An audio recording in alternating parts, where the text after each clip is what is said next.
Informasi lainnya pemirsa, Pusat Pelaporan dan Analisis Transaksi Keuangan atau PPATK memblokir sementara rekening nganggur yang sudah lama tidak digunakan transaksi atau disebut rekening dorman. Tindakan ini menindaklanjuti banyaknya rekening dorman yang disalahgunakan untuk tindak pidana.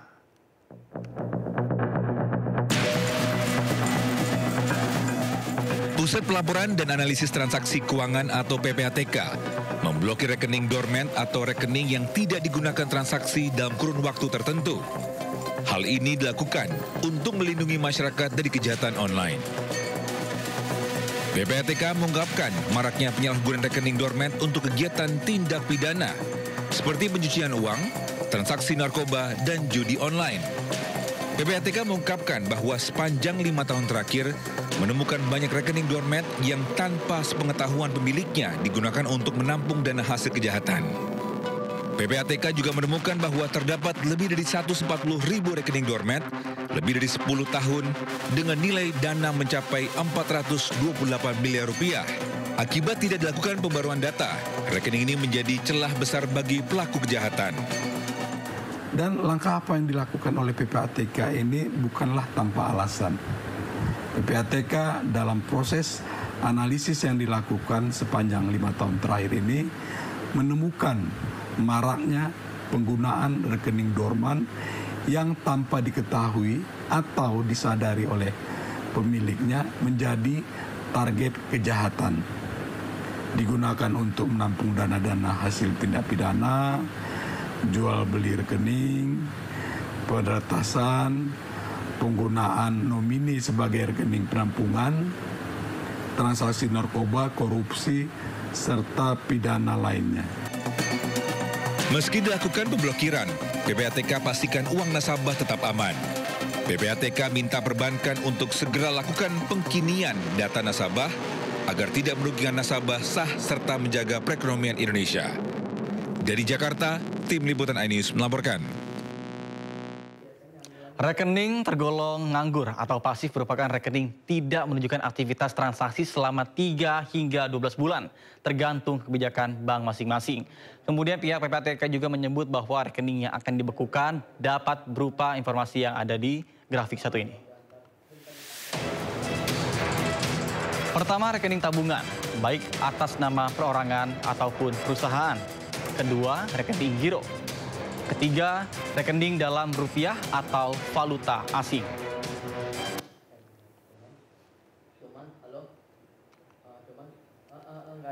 Sementara itu, kriteria rekening pasif mencakup yang pertama tidak ada transaksi debit atau kredit.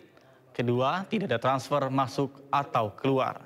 Dan ketiga, tidak ada akses melalui ATM, mobile banking maupun teller.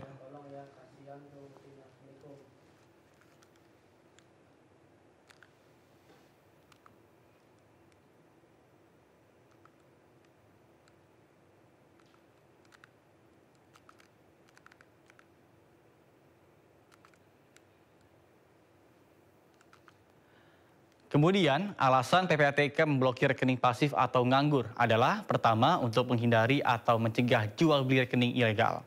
Kedua, untuk menghindari atau mencegah tindak pidana pencucian uang. Serta yang ketiga, untuk menghindari atau mencegah penyimpanan dana hasil kejahatan seperti penipuan, korupsi, dan perdagangan ilegal.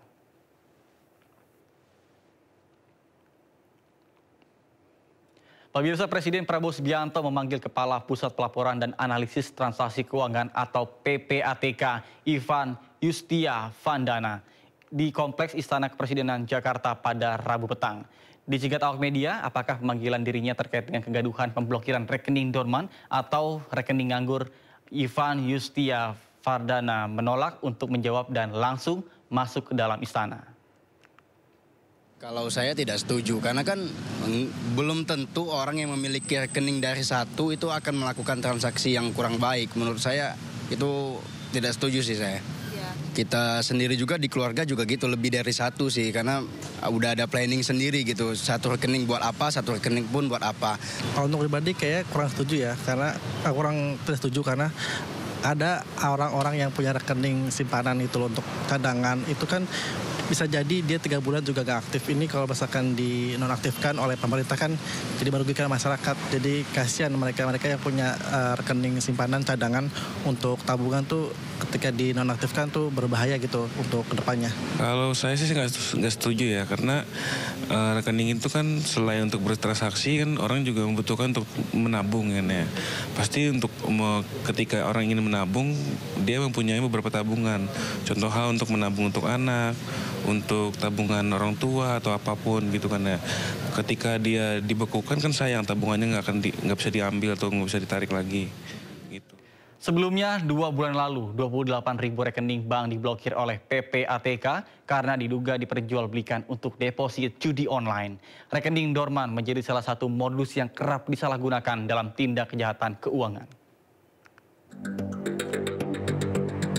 Pasar tenaga kerja tanah air tengah menghadapi guncangan yang sulit pada paruh pertama tahun ini. Gelombang pemutusan hubungan kerja terpantau meningkat lebih dari 30% dibandingkan periode yang sama tahun lalu.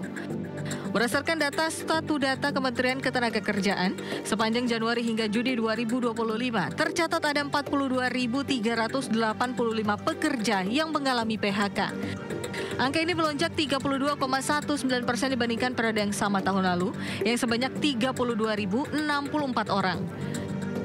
Jawa Tengah menjadi provinsi dengan jumlah PHK tertinggi mencapai 10.995 orang, diikuti Jawa Barat, Banten, DKI Jakarta, Jawa Timur, dan Kalimantan Barat.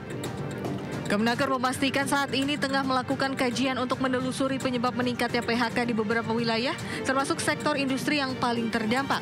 Evaluasi ini menjadi acuan dalam menyusun kebijakan intervensi, baik dari sisi perlindungan maupun penciptaan lapangan kerja. Jakarta, Tim Liputan IDX Channel. Informasi lain pemirsa, Presiden Prabowo Subianto menggelar rapat terbatas di Istana Merdeka Jakarta untuk menyorot peredaran beras oplosan yang marak di masyarakat.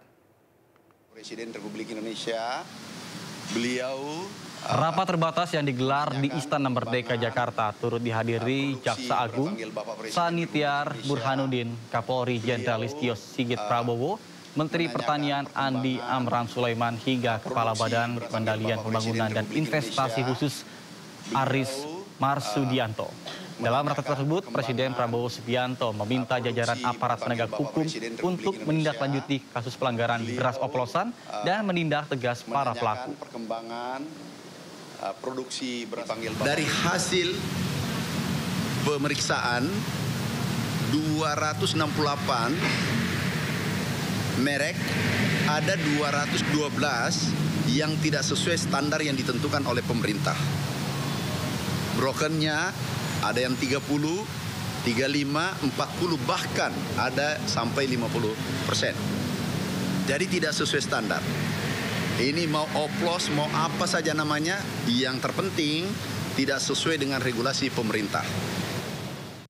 Badan Pusat Statistik menyatakan bahwa beras sebagai penyumbang kemiskinan terbesar.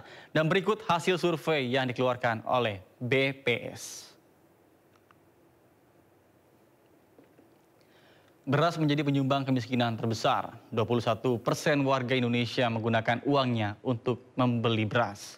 Di peringkat kedua ada rokok kretek dengan 10,72%. Di posisi ketiga ada telur ayam. 4,5% warga Indonesia memilih untuk menggunakan uangnya untuk membeli telur ayam. Kemudian daging ayam berada di posisi keempat dengan perolehan 4,22%. Kemudian peringkat kelima ada mie instan dengan perolehan 2,47%. 2,29% warga Indonesia memilih untuk menghabiskan uangnya untuk membeli kopi bubuk dan instan. Di posisi ketujuh ada roti dengan posisi 2%. Sementara ada 1,98 rakyat Indonesia memilih menghabiskan uangnya untuk membeli kue basah.